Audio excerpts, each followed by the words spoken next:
Have you ever stopped to wonder how we actually know? As taxpayers, I mean. How do we know if all that public money going to, say, hospitals or schools or the police is really being used well? It's a pretty basic question, right? Yeah.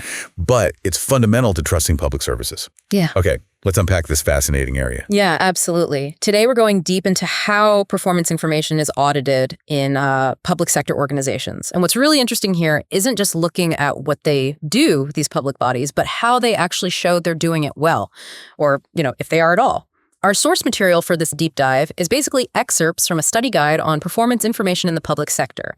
Our mission really is to pull out the key insights, how services measure things, how they report, and how they're held accountable. And it's so important to remember, this isn't just accountants ticking boxes. It's about the services you rely on day in, day out. It's about ensuring those services, deliver what they promise to us, the community. Okay, so we interact with these public sector organizations constantly. Hospitals, schools, police, you name it. But when we talk about holding them accountable, what's really different compared to like a private business? What shapes their specific accountability landscape? That's a great starting point. The key difference is their funding. They get money, wholly or partly, from the government, which at the end of the day means it's from us, the taxpayers. And because of that, stakeholders like the government itself, and crucially, taxpayers, they pay really close attention. So the whole reason for gathering and reporting performance info is to make sure those public funds are used properly. It's not about profit. They have to show the money is used effectively, that they're hitting service targets, making good long-term decisions. It's about proving they're fulfilling their role. Right. So it sounds like it needs to be quite tightly managed when it works. But what happens if it doesn't work? If a public service isn't performing well by these measures, what are the consequences? Oh, the stakes are definitely high. Consequences can be pretty severe things like big funding cuts, maybe the management team gets replaced, or in really extreme cases, the whole organization could even be shut down. And the IFAC Public Sector Board really emphasizes this point. Public sector bodies exist mainly to provide services. So you always have to look at their financial results in light of whether they're actually achieving those service goals, which means reporting non-financial stuff, service delivery, achievements, outcomes is just as vital as the financial data for real accountability. You need both sides of the coin. Okay, so KPIs, key performance indicators. We hear about those a lot in business. They obviously play a role here too. But what's different about KPIs in the public sector? Are the challenges different when profit isn't the main goal? That's where it gets interesting. You still have KPIs, sure, but there are two crucial things that effective measures need. They have to be measurable and they have to be relevant. And sometimes the very nature of public services makes that tricky. So take measurability. You need consistency, right? How you capture and report the info. The measures need to be clear, unambiguous. But think about an ambulance service, measuring average response time. That's fairly straightforward. It's quantifiable. You have a start time, end time. But how do you measure patient satisfaction? That's much more subjective, isn't it? It's about opinion, much harder to measure reliably. So yeah, you can easily count how many ambulances went out, but understanding if patients felt, properly cared for, that's a whole different challenge. A lot of effort goes into making sure the data behind even simple sounding measures is actually complete, accurate, robust.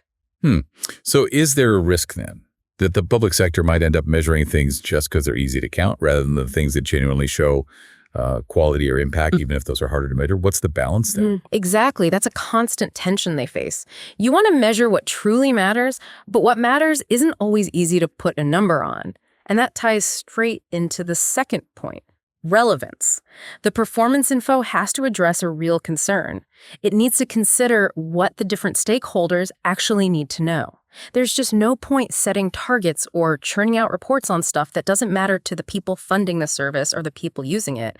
A KPI might be perfectly measurable, but if it's irrelevant, it's just wasted effort. That's a really important distinction. It's not just setting any target, but the right targets, targets that mean something to people. We actually have a great real-world example here from the UK's NHS, the National Health Service. It really shows this in action. Our source notes how the NHS uses performance monitoring for all sorts of things, setting targets for resource use, customer service, financial health, the works. It gives them this comprehensive view of how things are going, flags up potential problems early, like cost issues, and it even helps them find ways to be more cost-effective by comparing how different parts of the NHS are performing. Yeah, the NHS is a perfect case study because it really shows the sheer range of stakeholders involved. You've got the government's health department, doctors, nurses, managers within the NHS, patients, of course, private companies supplying things, even academics studying healthcare. And what's really key is how different their needs are. A patient, they probably care most about whether their operation was successful. NHS management, they might be more focused on the cost of doing that operation across thousands of people. So this huge variety means you need a really wide range of performance info to keep everyone informed, which just highlights again why selecting genuinely relevant measures is so critical. Okay, this next bit, this is where I think a lot of people, maybe including me, sometimes get a bit confused. There are these two types of audit, and they sound quite similar, but they're actually very different things. Could you break that down for us? Yes, absolutely. It's really important to get this clear. We need to separate the audit of performance information from performance auditing. So the audit of performance information, which is what we're focusing on today, that's about checking the reported performance information itself, checking it against the goals that were set beforehand. The auditor's job there is to report on whether that information is credible, useful, accurate. Performance auditing, though, that's different. That's about evaluating how well the public sector body is using its resources. Think economy, efficiency, effectiveness, what people often call value for money auditing. Both are vital, definitely, but they're asking different questions. Got it. So this audit of the information itself, that can be part of the organization's main annual audit, or it could be a totally separate piece of work. Is that right? Exactly right. Either way, the auditors are essentially using the skills they already have. Audit planning, assessing risks, gathering evidence, it's the same toolkit. They're still aiming to give assurance on the validity of the information presented. And actually, a standard called the IS A3000 is often really helpful here. It's an international standard designed for assurance on non-financial information. Perfect for when you're looking at service performance, not just numbers on a balance sheet. Okay, so let's imagine the auditor is, on site reeling up their sleeves. What do they actually do during this kind of deep dive? What sort of specific checks or procedures are involved? Well, it's pretty thorough. They start by really getting under the skin of the organization, understanding its objectives, its predetermined performance measures. Then, critically, they look at the systems and controls. How is this performance information actually generated? How is it captured? Because if the system collecting the data has flaws, well, the data itself isn't going to be reliable, is it? They'll also do what we call substantive procedures on the reported measures themselves. That might involve things like recalculating some of the quantitative figures. You'd be surprised how often simple errors in calculation or data entry can creep into these big public data sets. And they also do things like analytical review. Sounds a bit dry, but that's where they look for trends, inconsistencies. Maybe they spot a sudden jump or drop in a metric that doesn't quite add up, something management might have even missed. They'll look at minutes from meetings where performance was discussed. They'll talk to managers and other key people to understand the processes. They'll check the reported information back to the original source documents, usually by taking samples. The key thing is that the procedures have to be tailored specifically to whatever performance information they're auditing. And of course, all their findings and conclusions have to be clearly documented in their working papers. Right, makes sense.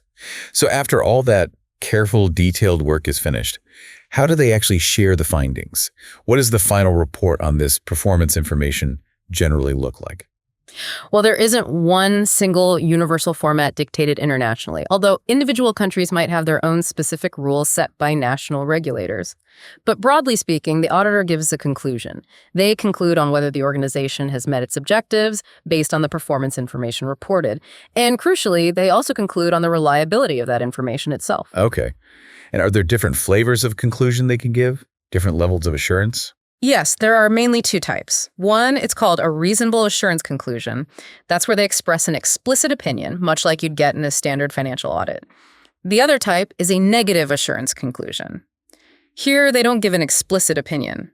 Instead, they state that nothing has come to their attention that makes them believe the information isn't fairly presented.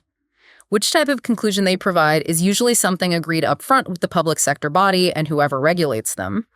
And often, this performance information, along with the auditor's conclusion on it, gets included in the organization's main annual report or integrated report, so it's out there for the public to see. So let's bring it back. What does all this mean for you listening? Well, it means the systems for holding public services accountable for the money they spend are actually pretty robust, even if the details can seem a bit complex. Auditing performance information in the public sector uses fundamentally similar methods to checking KPIs in a private company, but they're carefully adapted for the unique, sometimes tricky measures involved in delivering public services.